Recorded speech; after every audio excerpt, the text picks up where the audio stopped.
Assalamualaikum warahmatullahi wabarakatuh. Perkenalkan, nama saya Ica Mahesa dengan nomor NPM 20 17 10 10 93 dari kelas 3 WKIB.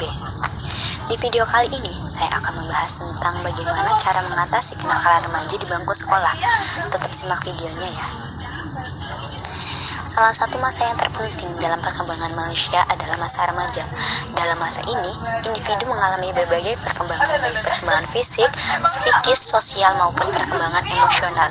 Masa remaja adalah masa di mana seorang manusia sedang berada dalam pencarian jati dirinya, ingin mengenal siapa dirinya sebenarnya. Seorang manusia dikatakan remaja jika ia telah menginjak usia 17 tahun. Dalam hal ini, seorang manusia mengalami masa yang dinamakan masa pubertas. Saat pubertas, biasanya manusia ingin mencoba segala sesuatu hal dalam hidupnya. Muncul berbagai macam gejolak emosi dan banyak timbul masalah baik dalam keluarga maupun lingkungan sosialnya. Bentuk kenakalan remaja ini beragam sekali. Antara lain yaitu narkoba, free sex, tawuran, pergaulan bebas, dan lain-lain. Kenakalan remaja kebanyakan dilakukan oleh mereka yang gagal dalam mengembangkan emosi jiwanya. Mereka tak bisa menahan diri terhadap hal baru yang masuk ke dalam dirinya, yang menimbulkan sikap yang tidak seharusnya dilakukan. Kenakalan remaja adalah wujud dari konflik yang tidak terselesaikan dengan baik pada masa kanak-kanak maupun pada masa remaja. Nah, kenakalan remaja ini adalah pelampiasan masalah yang dihadapi oleh kalangan remaja yang tindakannya menyimpang.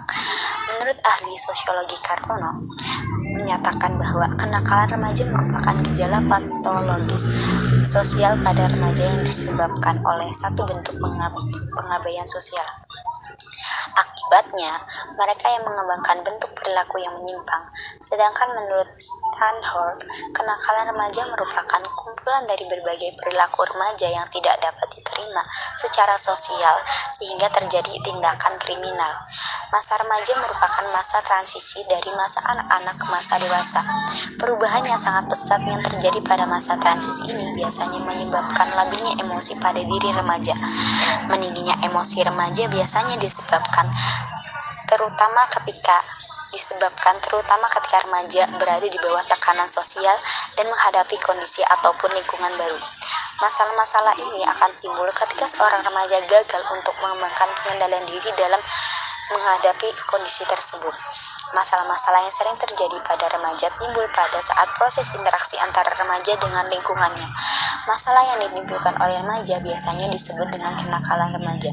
Kenakalan remaja dapat berupa tindakan kenakalan biasa hingga kepada tindakan yang menjurus pada hal kriminal.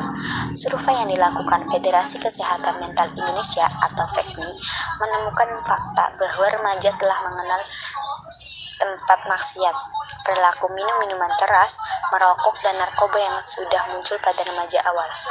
Melalui pendidikan diharapkan setiap individu dapat mengembangkan potensi-potensinya yang dimiliki agar menjadi pribadi yang sukses. Melalui pendidikan diharapkan pula timbul perilaku dan karakter individu yang kuat dan sesuai dengan adat ataupun norma yang berlaku di masyarakat. Sehingga karakter menjadi sangat penting bagi setiap remaja agar dapat mengendalikan diri dan menahan emosi dalam menghadapi suatu masalah. Pendidikan pada usia remaja menjadi momen yang penting dalam menentukan karakter seseorang setelah dewasa. Lingkungan pergaulan baik di sekolah maupun di rumah mempunyai peluang yang sangat kuatnya dalam pengembangan karakter. Nah, gimana sih cara menanggulangi agar kenakalan remaja ini nggak terjadi? Di sini kita telah merumuskan beberapa cara untuk mengatasi kenakalan remaja. Yang pertama yaitu memberikan bekal agama yang kuat sejak dini. Yang kedua yaitu orang tua harus memberikan dukungan yang positif terhadap kegiatan yang dilakukan oleh sang anak, sehingga selama kegiatan tersebut dapat bermanfaat. Yang ketiga yaitu orang tua harus selalu memperhatikan dan mengajak anak bicara. Dalam hal ini bukan berarti orang tua selalu mengikuti segala bentuk kegiatan yang anaknya lakukan, tapi memperhatikan dan mengawasi segala bentuk kegiatan yang dilakukan oleh anaknya dan mengajak bicara. Karena komunikasi di sini amat sangat penting, jadi komunikasi antara orang tua dan anak itu harus sangat diperhatikan. Dan yang keempat, memberikan pengawasan intensif dari keluarga, sekolah, dan lingkungan. Jadi kenakalan remaja ini harus Kenakalan remaja ini harus ditanggulangi dari berbagai pihak, yaitu sekolah, keluarga, dan lingkungan, sehingga remaja itu dapat berkembang dengan skillnya tanpa terhambat oleh kenakalan yang terjadi di luar lingkungannya. Terima kasih. Saya Ica Mahesa menyampaikan.